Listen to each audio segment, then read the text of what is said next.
Depression রোগের কোনো ওষুধ, মন খারাপের কোনো ওষুধ আমি বলছি যে যেখান থেকে শুনতে পাচ্ছেন প্র্যাকটিক্যাল করে দেখবেন, ভালো লাগলে করতে থাকবেন, ভালো না লাগলে বাদ দিবেন। আমি প্র্যাকটিক্যাল করেছি সেটা আপনাদেরকে বলছি।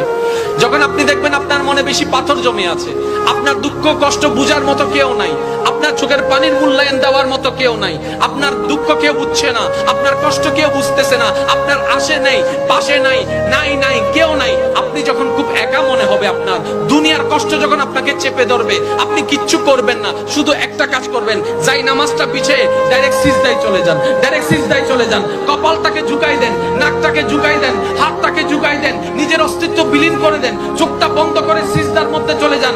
আল্লাহর ওয়াস্তে করে বলছি, কিচ্ছু পড়া লাগবে না, শুধু সিজদার মধ্যে পড়তে থাকেন, সিজদায় পড়ে থাকেন, কান্না করতে থাকেন। ওনাকে বুঝান যিনি আপনি না বললেও সবকিছু বুঝে, ওই রবকে জানান যিনি আপনি না জানালেও সবকিছু জানে। দুনিয়ার মানুষ তো আজকে বললে কালকে চুপ উল্টাই ফেলে, ব্ল্যাকমেইল করতে শুরু করে। রব তো সবকিছু জানার পরেও দোষ গোপন করে রেখেছে। ওই রবের দরবারে সবকিছু বলতে থাকেন, 1 মিনিট 2 মিনিট 3 মিনিট, দেখবেন আপনার সমস্যা তখন সমাধান না হলো অন্তরে এমন একটা শান্তি লাগবে যেটা আপনার পৃথিবীর কোথাও খুঁজে পাবেন।